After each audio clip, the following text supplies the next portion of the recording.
Hello everyone. Late update today, but unfortunately I was struggling to make a video for the last 2 hours, if not more. But anyways, today is 28th of June, Friday. So I hope you have a wonderful day, and I wish you a great upcoming weekend.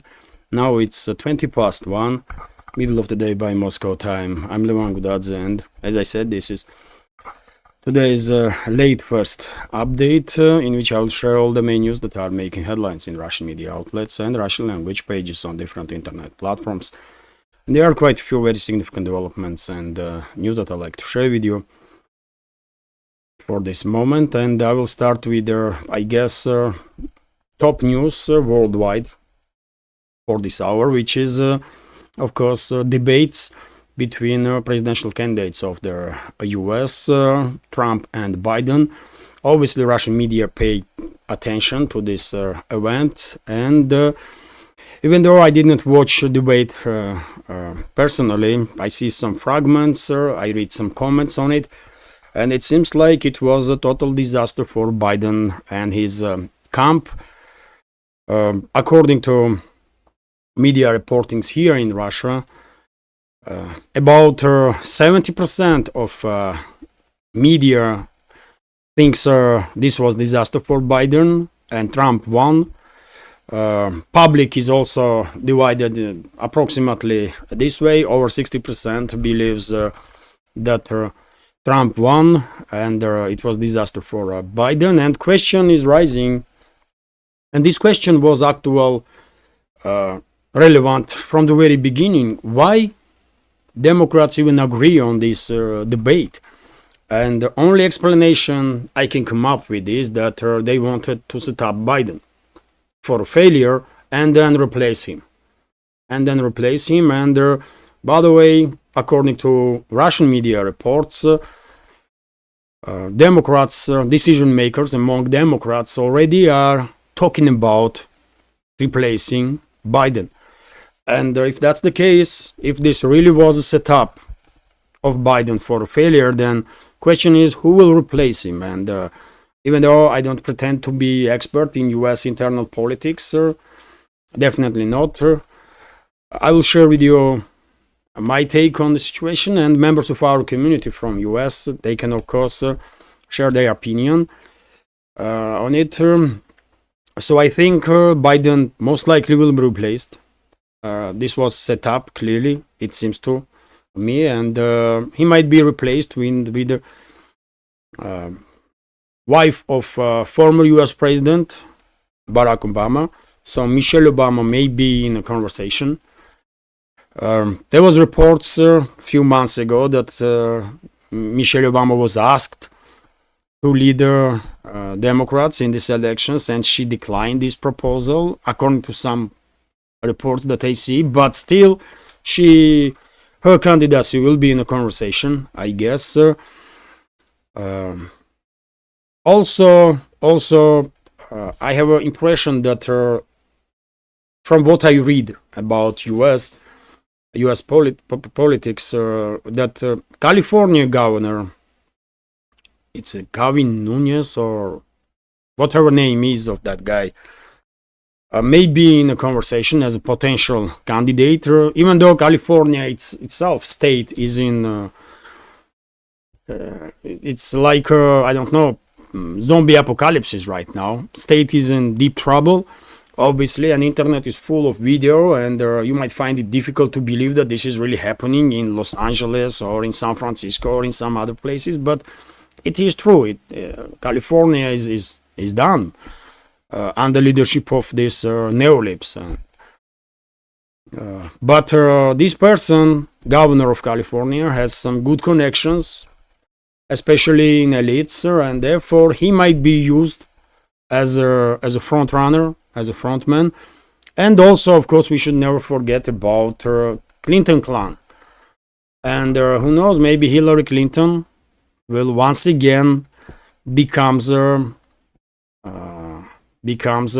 presidential candidate. From these three, in my personal opinion, only Michelle Obama may may have chances to beat Trump. Maybe this other two, governor of California, he might be popular among elites in US, but I don't think even voters, Democrat voters, will appreciate his candidacy, because I mean, many Democrats are fleeing California now, also because of the policies that are implemented there. So I don't think they want to see similar stuff happening all around the US. And when it comes to Hillary Clinton, I mean, she's just too nasty, man. I don't think many Democrats are in her favor. She's, as a person, is not really pleasant, and I don't think Democrats will unite around her candidacy. So only Michelle Obama theoretically may have a chances to beat Trump, but just slight chances, I will say. So this is my take on this situation. The debates themselves definitely was a disaster for Biden and his camp, and Biden is finished. At this point, I think Biden is finished. He will be replaced, because whole United States are talking about this now. RIA Novosti's report, by the way, that about Russia's yesterday's precise long-range missile strikes, during the which airfields were targeted in Kiev-controlled territory, airfields that's supposed to host or house US-made F-16 fighter jets, and well, I guess deliveries of those fighter jets will be postponed for another week or two or months because of these recent strikes. And probably many of you noticed that Russian side is conducting on regular basis these strikes on airfields. Soviet era built huge airfields in the central and western Ukraine, and rumors are that those airfields that are airfields that are supposed to house F-16s are being targeted. And conventional weapons, by the way, they can deal some damage, but it takes another week, maybe two, and the airfield is operational again. And therefore Russia has to, because it's only using conventional weapons, at least for now, it has to repeat these strikes time after time after time to make sure that those airfields are constantly under fire, and then rebuilding. Also interesting news. Anyways, we did not see F-16s until now, and maybe we would not see F-16s arriving in Ukraine anytime soon or ever. Let's see, because everybody at this point probably are tired with this topic. RIA Novosti's report that Russian Defense Ministry, by the way, and I'm going to translate this because this news is extremely important in my opinion, and definitely, to be more precise, I will translate because it's about potential reaction of the Russian armed forces on US drones over the Black Sea, and Russian Defense Minister ordered,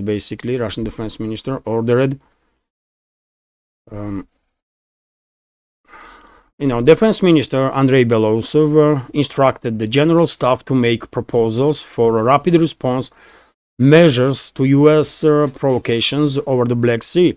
The Ministry of Defense reported. The Russian Ministry of Defense noticed an increased intensity of the flights of US strategic unmanned aerial vehicles over the Black Sea.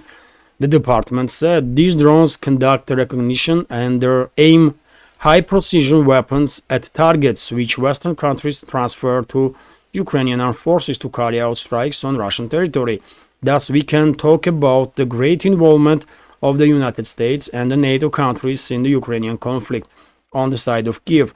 The Defense Department emphasized that such activity greatly increases the risk of incidents involving aerospace forces, aircraft, which increases the risk of direct confrontation between the North Atlantic Alliance and Russia.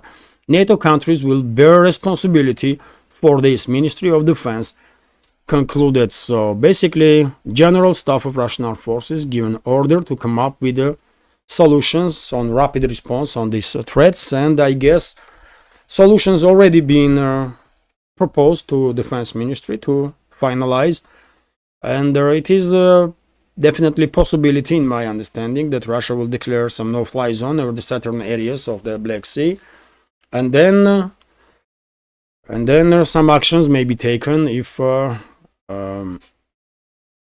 drones or manned planes of the NATO will appear over these areas to direct NATO strikes basically on Russian territory, to aim long-range weapons on Russian territory. And I'm saying NATO strikes because we all know that all these long-range weapon systems are maintenance is done by NATO troops, and targeting information is put in missiles by NATO troops. So if regime representative just pushes the button, that did not changes anything really. It's NATO strikes on Russia, and no matter how much Moscow wants to avoid the next level of escalation with NATO, and only so much they can tolerate. And this is, I believe, last warning on this matter from Russian Defense Ministry, and we should expect some action now. And by the way, when it comes to action, I shared yesterday on my Telegram this photo of crushed US drone in Syria, and also videos were circulating yesterday on internet when Russian fighter jet is approaching US drone, and this US drone in the crossbar of the gun of Russian fighter jet. It did not fire at this drone. Maybe it fell down somehow, somewhere later on, that drone, and maybe pictures are exactly of that drone, pictures of the crushed US aerial vehicle. But in that video, Russian fighter jet did not open fire on US drone. It just fly by it. But from now on, anything is possible. That's what I want to say. From now on, anything is possible. Gloves are off, and according to some reports, when US ambassador was summoned day before yesterday, it was, I believe, or like 2-3 days ago, according to some rumors, Russian side stated that we are no longer at peace. That was the message that Russia sent through this ambassador to Washington. And after that, as we all know, head of Pentagon called Russian defense minister,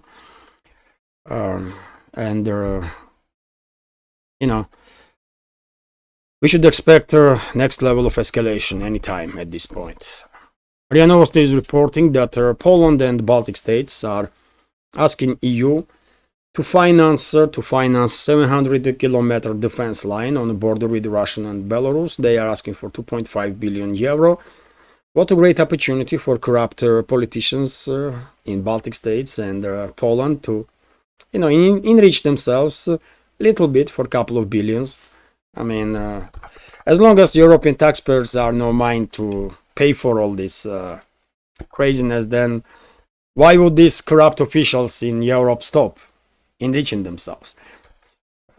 And when it comes to defense lines, I mean, they can build whatever they want. It's their territory, but we all know, and after all, Polish and leadership of Baltic states themselves stated number of times, and it's on you can search for it. It's in media that they see no indicators that Russia is planning to attack them. But they say, but they want to build this defense line because, once again, they will use Russia as a reasoning, and despite the fact that they themselves are saying that Russia is not planning to attack, but this is unique opportunity to enrich themselves, and they will come up with justifications. That's for sure.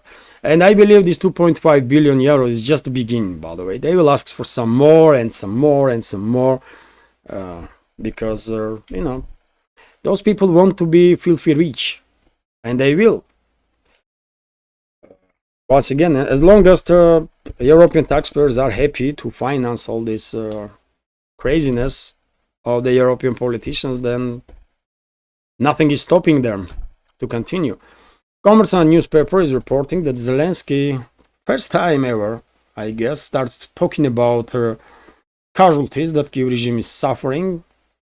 And he didn't mention numbers, but he said that Kiev regime is suffering significant losses on a daily basis, and therefore Kiev is against further prolongation of this conflict.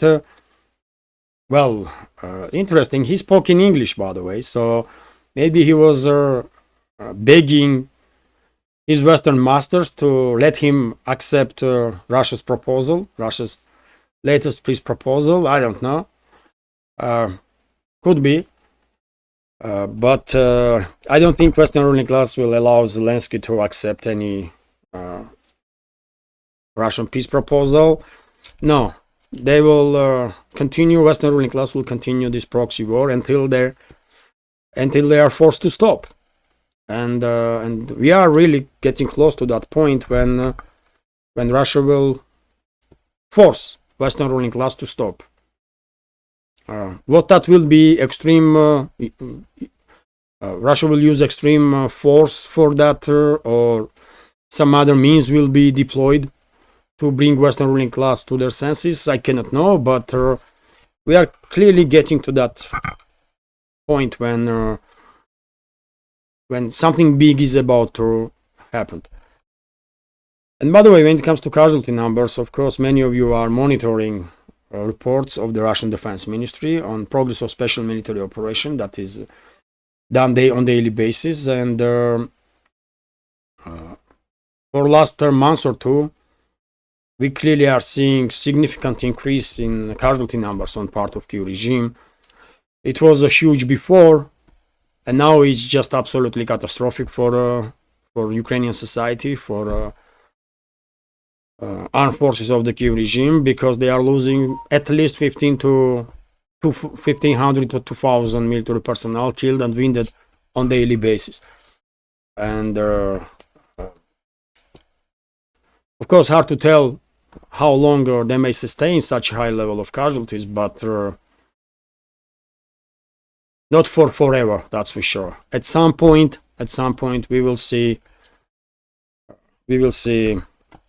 collapse of Ukraine's defense lines begun all along the front line due to lack of manpower and lack of willingness among this forcefully mobilized military personnel to fight and die for Zelensky's regime and the geopolitical agenda of the Western ruling class. There are more and more rumors. Probably you're also familiar with this topic, that Kiev regime is conducting investigations now, and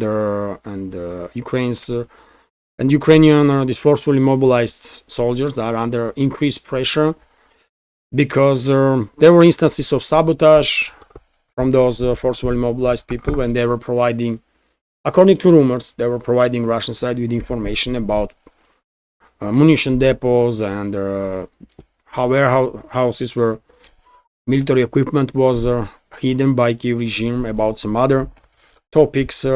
Increased instances when these forcefully mobilized people are using first opportunity to surrender, and they are surrendering. And of course, I believe Russian Defense Ministry will issue recommendations for Russian militaries in the zone of special military operation to take in account that majority of the Kiev regime's forces now, military personnel there, is forcefully mobilized. They don't want to fight, and more measures should be taken, I believe, to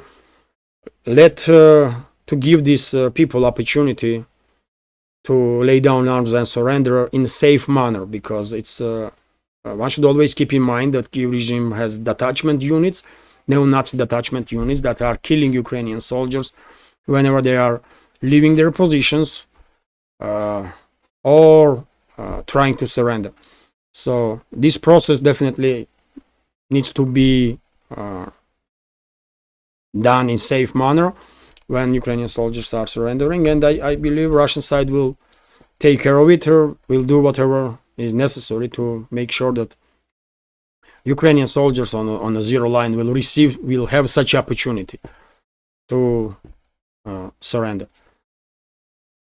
Also, by the way, interesting reporting here that US cannot trace 62 million of military aid sent to Ukraine, according to Pentagon's watchdog, by the way. So if Pentagon And let's go through this news. The US Defense Department is unable to locate 62 million worth of weapons given to Ukraine. According to a report released on Wednesday, the conclusions were presented by the Pentagon Inspector General after assessment on whether their DoD is effectively monitoring defense items provided to Ukrainian armed forces. And well, if Pentagon is acknowledging that 62 million worth of weapons are missing, can you imagine real number? It's probably like 2, 3, 10 times more, 20 times more. Who knows? Who knows? But recently, by the way, I saw some armed groups of the Mexican narco cartels, by the way, Mexican drug cartels, and they are armed to the teeth with their Western weapons, with top-notch Western weapons. Not just rifles and machine guns, but ITGMs, by the way.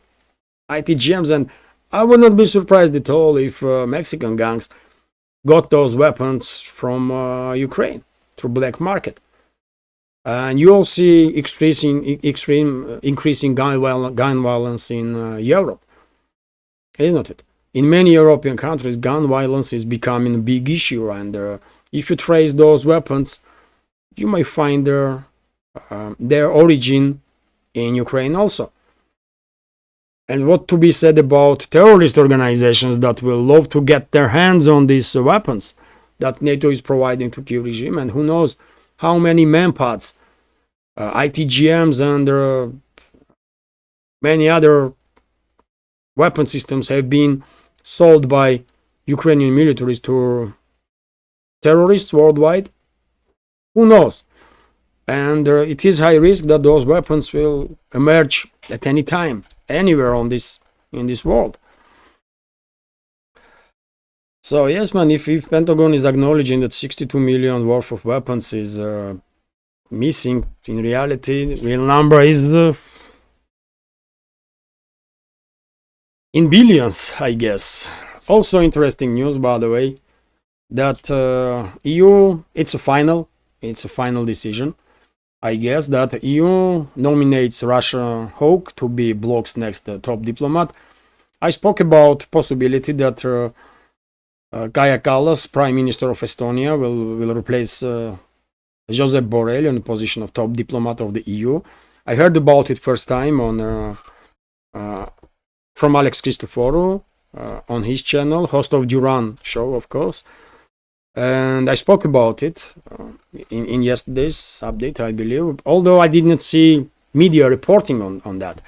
And now we have media reporting also that EU leaders have officially, and I guess Alex Christoforou, of course, monitoring, first of all, Western media outlets, and he knew it earlier.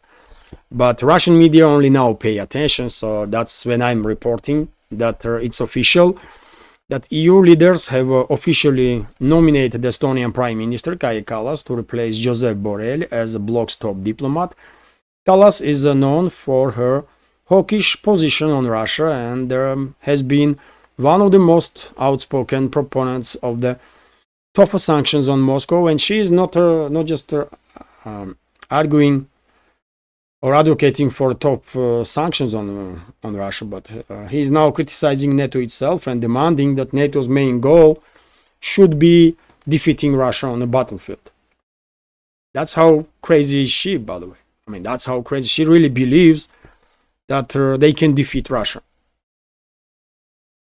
And that's why they are dangerous. I mean, this type of people, these extremists, they are dangerous because they truly believe they can defeat Russia, and they can provoke, they may conduct such steps that they will provoke a full-scale war between Russia and NATO, which will be end of humanity on this planet. Or at least human civilization as we know it. Maybe some people will survive somewhere and there will be some post-apocalyptic scenes on this planet. But civilization as we know it will end. And this type of people like Kaja Kallas definitely are bringing this world closer to this situation. And instead of ignoring this type of people, instead of marginalizing these people because they are too dangerous, too inadequate. Western ruling class is promoting them.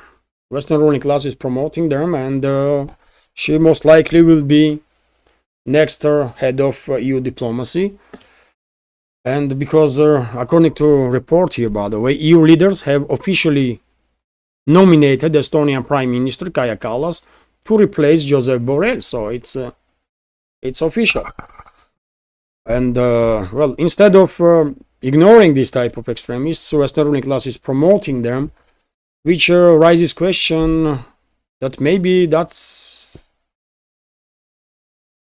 full-scale nuclear war exactly what her Western ruling class wants. Maybe that's the reason, because I don't know, man. From pragmatical point of view, EU diplomacy needed professional leader, professional diplomat that could protect EU interests, EU member states' interests worldwide, and simultaneously promote EU interests worldwide. But not someone like Kaja Kallas.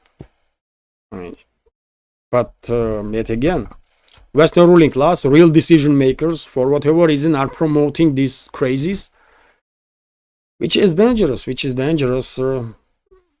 and who knows, man. As I said, this report is Glad newspaper's report about Kaja Kallas and her calls to NATO to prioritize defeating Russia on the battlefield. I mean, I don't know if she has any education at all, or if she is able to on a critical thinking, or if she is informed at least that Russia is nuclear superpower and you cannot defeat Russia. You can provoke full-scale war between West and Russia, and that will be end of everything. No country will survive. That will be end of everything. But I'm not quite sure if she's well informed to understand this stuff. I mean, I don't know. But anyways, it's in one sense it is good that in top positions in EU are these crazies, because it will fast track final demise of this organization that is pretending to be some quasi-state, quasi-empire that takes rights from EU citizens and sovereignties of the EU countries on daily basis away.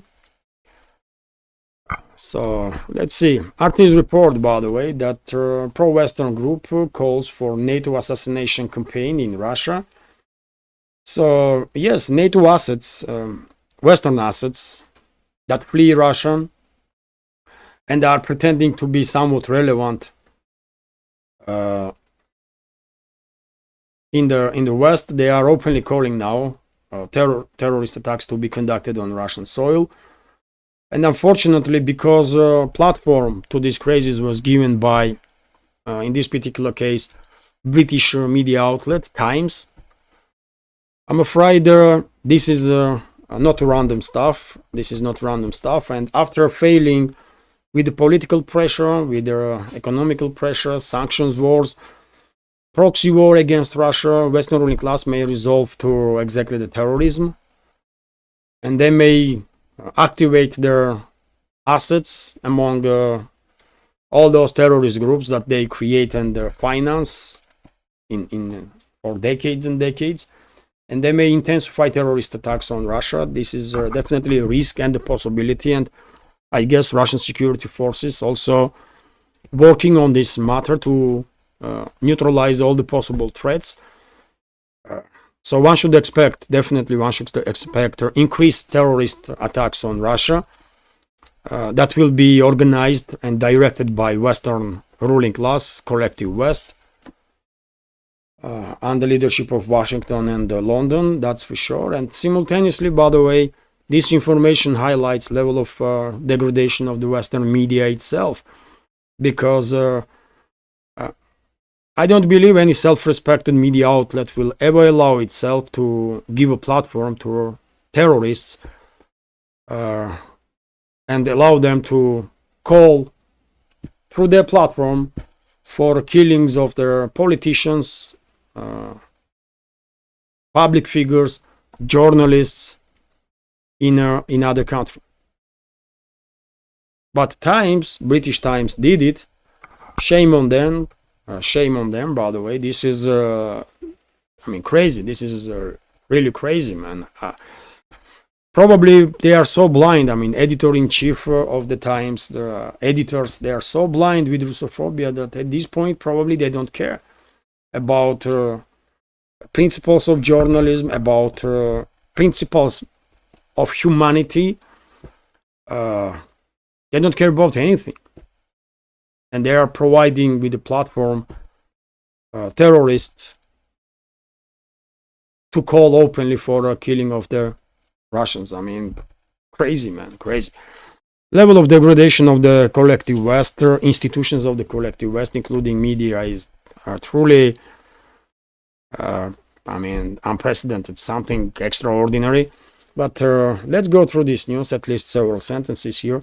So, former Russian State Duma MP has claimed that he will pressure NATO leaders to assassinate members of the President Vladimir Putin's inner circle and overthrow the Russian government. The Times reported on Wednesday.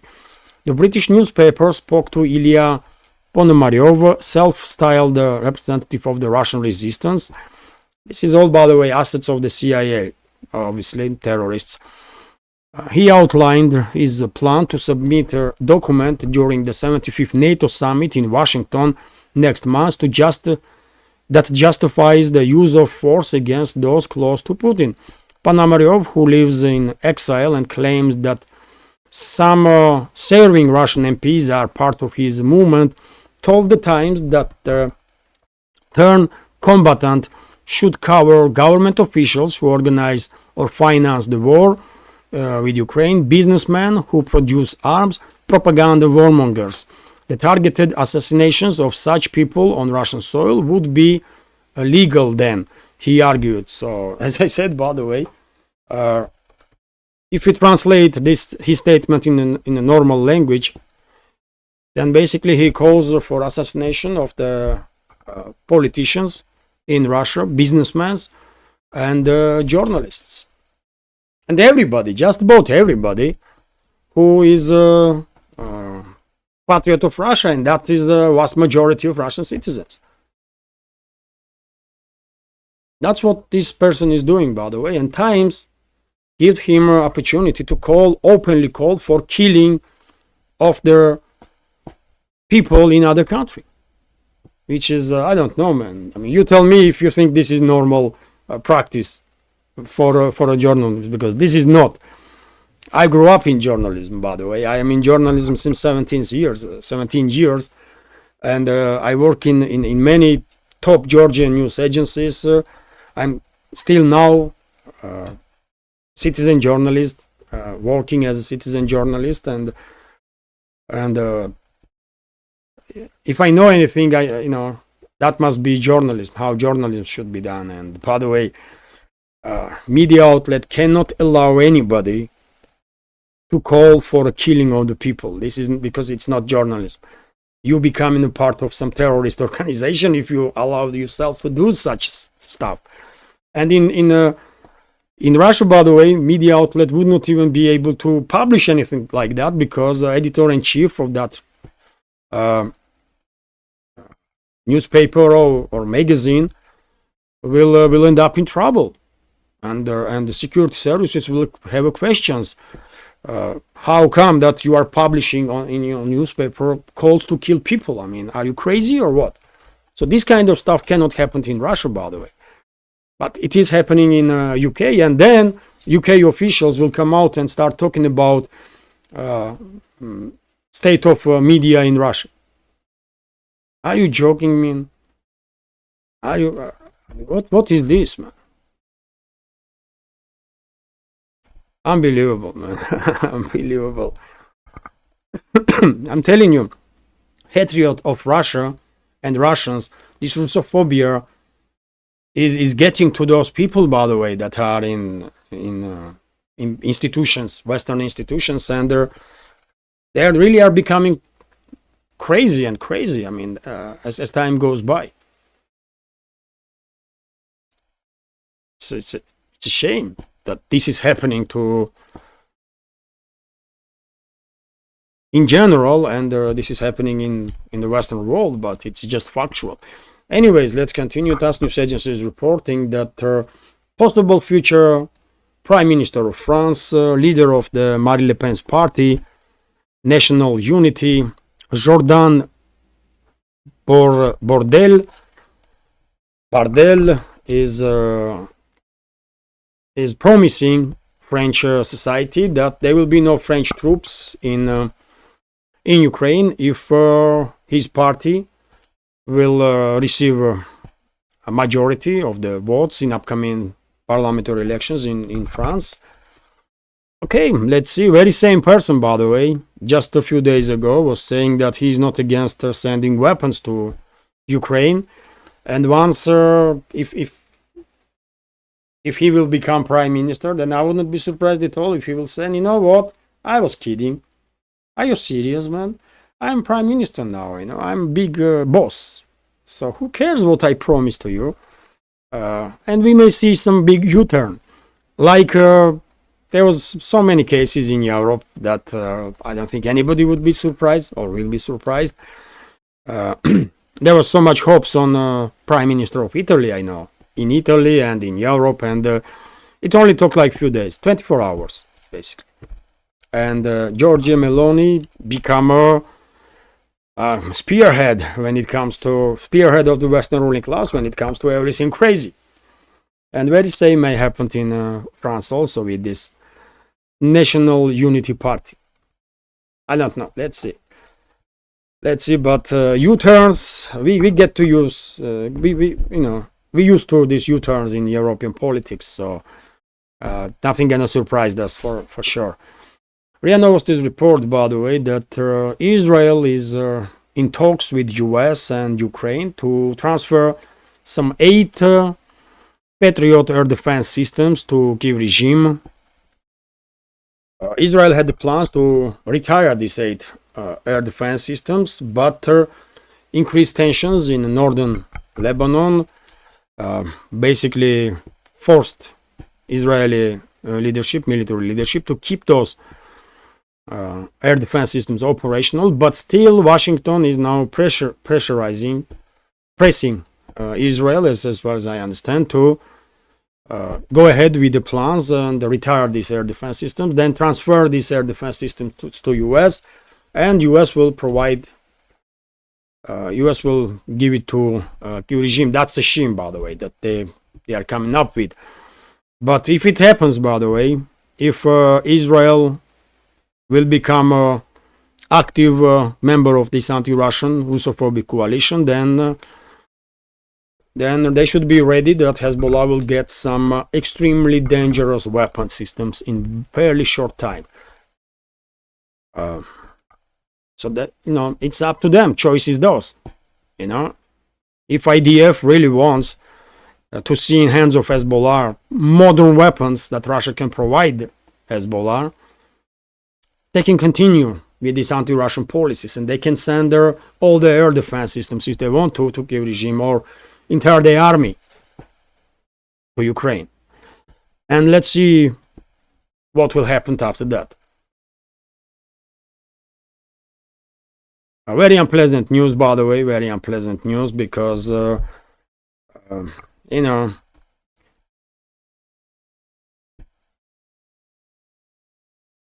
are so many our people in Israel, by the way, and I mean Jews from former Soviet Union, millions and millions, and are they gonna allow this to happen? Shame on them, if that's the case. Either are they have any influence in Israel, any say? They want Israel to become an enemy of Russia, and I mean, they really think that Israel will be much more secure in that case.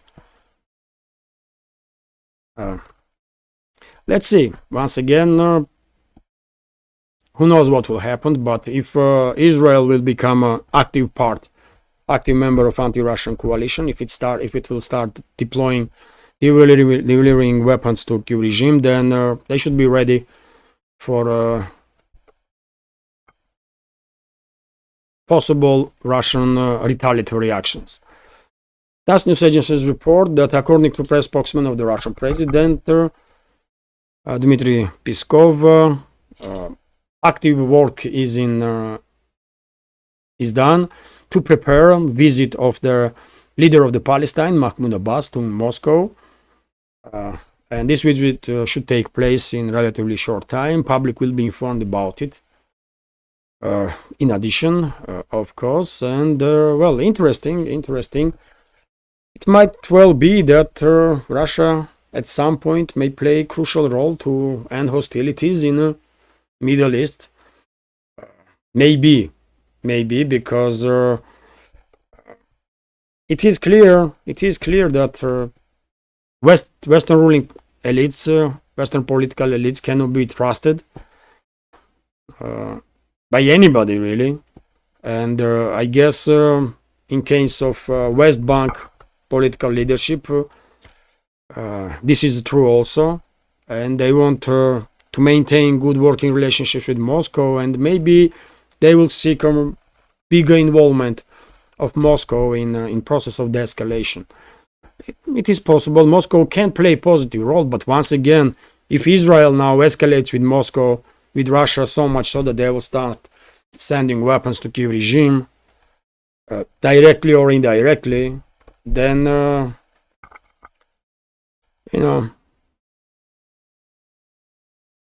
then things may change very dramatically. And as I said, who knows? Maybe Hezbollah one day will find some huge stockpiles of the modern anti-tank, anti-air weapon systems, long-range weapon systems, and God knows what else.